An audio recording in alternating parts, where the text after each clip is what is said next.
Today, I'm diving into a true story-based action crime movie titled Killerman. Be prepared for some major spoilers and enjoy the recap. As a car drives through New York City, it eventually stops, and a man jumps out from the trunk. Carrying a box, he crosses the street and enters a building to meet with Mo. This man, named Petty, drops off a large sum of cash, then heads back to the car. Sometime later, Mo goes to a jewelry store, heads to the back, and hands over a bundle of money. He watches as the jeweler counts the cash, then receives a massive gold bullion in return, which he sells to another jeweler for a legitimate check. Mo repeats this process at multiple jewelry stores. Once he's finished, he returns to the car to meet his driver, Skunk, who hands him checks worth $1 million. Skunk mentions that with their former boss dead, they're now set to take over, and Mo realizes that he's the only one capable of laundering such large amounts. On a high-rise rooftop, the two meet with Skunk's uncle Hunk, who tells Skunk he's purchasing the high-rise and wants to launder his money. Hunk hands Mo $1 million in checks and asks if he can clean $2 million a day for 2 weeks. Mo agrees but requests that the drops take place at different locations. With their arrangement settled, the two leave and get to work. Their first drop occurs immediately, but just as they begin, Hunk receives a call from an FBI agent, warning him to stop operations temporarily. Hunk then contacts the two in code, telling them to halt for the day. Skunk, frustrated by the interruption, is annoyed that they now have to hold on to the money and stay away from their main location until the following day. Mo already feels uneasy about the situation, and Skunk suddenly has an idea. They head down to Chinatown where someone drops a key to them from the roof.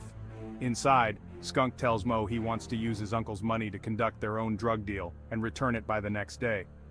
Mo initially refuses, but Skunk criticizes him for being overly cautious. Finally, Mo agrees to help, on the condition that Skunk doesn't use FedEx's money. Skunk calls his buyer to confirm he has the cash for the deal. Mo makes a call to cancel plans with a woman, who becomes upset by the cancellation. With their plans finalized, they head to FedEx, who is ready to supply the product. Mo, however, insists they don't need FedEx's money, promising instead to give him 10% of their profits. FedEx eventually agrees, even though the original deal was to split profits equally. After securing the product, Mo and Skunk arrange to meet that night. They head to the Nigerian supplier Debo, where they confirm the product quality. After everything checks out, Skunk retrieves the money from the car and hands it over. Suddenly, cars swarm the area from all sides. It's the cops. The officers allow Debo and his men to leave with a kilo of the product before turning their attention to Mo and Skunk, who realize these cops are dirty and intend to kill them. Luckily, a sniper named Suzuki provides cover, allowing Mo and Skunk to grab the product and cash and escape. A high-speed chase ensues, but Mo, an experienced driver, manages to evade the cops. However, they soon crash, sustaining injuries. Despite being dazed, they escape the car, attempting to flee the scene as the cops approach. Suzuki drives up and rescues them, though Mo is in bad shape. Later, Deputy Chief Bill scolds his agent, Leon, for losing the money and product which were stolen from evidence. Bill gives Leon a few days to recover the items or they're all in trouble. At the hospital, Skunk and Mo are informed that the police are coming to take a report. When the police arrive, though, they find no one. Mo, still feeling unwell, is taken by Skunk to a friend's place, where it becomes clear that Mo can't remember anything and is suffering from amnesia. They book a stay at a hotel, and Skunk shows Mo the cash, hoping it will jog his memory. The product doesn't help either, leaving Mo even more frustrated. Skunk tells him to prepare for their meeting with FedEx, but Mo loses control, yelling that he doesn't recognize Skunk. In anger, he shoots a bullet into the window, then walks out onto the balcony, visibly frustrated at not remembering his past. Meanwhile, Leon and his men arrive at FedEx's shop and question FedEx's father about his son's involvement in a drug deal. After laughing off the encounter, Leon kills FedEx's father and leaves FedEx on the floor. Mo, Skunk, and Suzuki later meet up at a club, where Mo empties his pockets, examining his things to try and regain his memory. While in the restroom, he's suddenly attacked by a man but quickly subdues him. Mo decides it's too risky to leave the man conscious, so he renders him unconscious again. Later it's revealed that this attacker named Barracuda is actually a cop, but not a corrupt one. Leon dismisses Barracuda's concerns, hinting that some dirty cops might be involved, and persuades him to keep it quiet. The following day, Skunk introduces Mo to Hunk's crew, explaining Mo's memory loss. Skunk goes inside to return the cash to his uncle, while outside, Petty claims to be Mo's father. Mo and the others laugh off the claim, and the scene almost turns violent until Hunk arrives to break things up. Hunk leads Mo and Skunk inside, where they confess the entire scheme they tried to pull off behind his back. Furious, Hunk is interrupted by a call from an FBI informant who warns him that the cops are after Skunk and that someone from Congressman Fred's office is even involved in an FBI search on Hunk. After the call, Hunk tells Skunk to give back the money and leave New York permanently. He allows them to keep the product but demands a cut of all future profits for the rest of their lives. Hunk gives the two a car, and Mo asks to visit his old apartment, which Skunk reluctantly agrees to. Mo, still with no memory, is unable to recall the place, but they find the door open.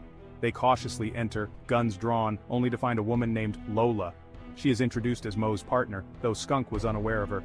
Lola is shocked to hear about Mo's memory loss, and Mo sends Skunk away.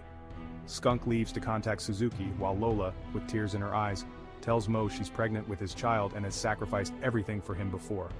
Meanwhile, Skunk arranges for Suzuki to come to Mo's place in an hour, but Leon's team has already tracked them down. Skunk is ambushed and knocked out. Mo grabs Lola and the two escape through a back exit as they're shot at. Skunk is detained and thrown in the back of a cop car. Mo and Lola continue to dodge bullets as they run, taking cover inside a building. Leon tries to corner them while one of his men slowly searches the kitchen where Mo and Lola are hiding. Mo seizes the chance to take down the corrupt cop from behind, kicking away his gun, though not before Lola is shot. Mo rushes Lola to the hospital where she's taken for emergency surgery. He's forced to leave her side and clings to her necklace in despair. Meanwhile, Suzuki and Skunk are being tortured by the dirty cops while Lola's surgery encounters complications, and she flatlines. Mo is informed he must leave. At the same time, Leon tortures Suzuki, who is barely alive, demanding the product and Mo's location. Despite the torture, neither man speaks. Mo leaves the hospital and heads directly to confront Hunk armed. Petty tries to stop him, but Mo subdues him. Facing Hunk, Mo is forced to surrender. Hunk tells Mo that Skunk's recklessness has put everyone in jeopardy and insists Mo return the product to appease the cops. Mo is furious, seeking revenge, but Hunk insists they prioritize the product and cash. Mo demands to know where the dirty cops are. Hunk, acknowledging Mo's passion, agrees to help on the condition that Mo returns the product, money, and the heads of the cops in exchange for Skunk's freedom. Hunk shares Debo's contact details with Mo to get the necessary information. Hunk then secretly contacts his FBI informant, who gives him Debo's exact location and advises him to wait a couple of weeks for things to calm down. Hunk ignores the advice. Meanwhile, Mo is equipped with bullets and begins his mission for revenge. He arrives at Debo's building and after flashing cash to gain access, walks around the apartment studying his surroundings. While unobserved, he pours gasoline on the floor and sets it ablaze, storming into Debo's room. With Debo at his mercy, Mo demands answers, and Debo reveals that the cops regularly extort money from them. Debo also confesses that Mo's setup was orchestrated. Back at the torture site, Leon prepares to unleash a vicious dog on Skunk and Suzuki, threatening to kill them unless they reveal the money's location. Suzuki's cage is opened, and the dog attacks him, while Skunk is forced to watch his friends suffer and die. Skunk, horrified, swears he has no information but eventually relents, revealing the location. Simultaneously, Debo contacts Leon to arrange a deal for more product. Mo decides he's done with Debo, shooting him as the flames from earlier spread through the room. Mo escapes with the cash, leaving Debo gagged in the trunk. Leon and his accomplice arrive at the hotel, but they find only the product, with the cash missing. Mo tells Debo that all the cops want is the cash and plans to use it to lure them in. After parking in a lot, Mo leaves Debo alone in the car and hides nearby to observe. When Leon arrives, he confronts Debo in the car, demanding to know why his boss changed the plan. But as Debo begins to respond, Leon shoots him in the head. Opening the trunk, Leon discovers the money and laughs at Debo's gullibility. Mo then retrieves Debo's body from the car and drives off. The corrupt cops arrive at a warehouse and park inside. Mo silently approaches, searching for an entry. Leon calls Deputy Chief Bill, saying he'll return the evidence later that night, but tells his men privately they'll keep the money and won't share it with Bill. Their final task is to erase any remaining evidence. One of Leon's men confronts Skunk, saying it's time to meet his maker and draws a gun to kill him. But Mo intervenes just in time, telling Skunk to wait before making their escape. Leon walks in to find Skunk faking death. He spots a gun poking out of a cage and is shot by Mo. Stunned, Leon is shocked that Mo dared to shoot a cop. Mo inflicts a wound to Leon's chest, prolonging his suffering before finishing him with a sword, fully satisfying his revenge. Mo then finds and executes the second corrupt cop in the same way. Skunk, now freed, breathes a sigh of relief. Mo assures him they'll deal with Hunk once this mission is complete. At FBI headquarters, agents go through recordings, photos, and evidence linking Hunk, Debo, Mo, and Skunk. An agent contacts Hunk, urging him to listen to a recording of Skunk and warning him to act within an hour. Just as Mo and Skunk arrive, Hunk plays the recording. Inside, they place the heads of the corrupt cops on Hunk's desk, leaving him in shock. Hunk commends Mo for keeping his promise. But as Mo turns to leave, Petty punches him, dragging him into a separate room. Skunk then plays an audio recording of a previous conversation, revealing the cops recovered his phone from the hospital and found recordings involving everyone. The biggest twist comes when Hunk discloses that Mo is actually an undercover cop named Frank Killerman. Lola is still alive, but the child she's expecting isn't his. Hunk admits that Lola never knew Mo's true identity. He then pulls out a gun, telling Skunk he brought Mo there to be finished off. Skunk initially seems willing to comply, dragging Mo back to the room, but suddenly Skunk snaps, shooting everyone in the room including his uncle, killing them instantly.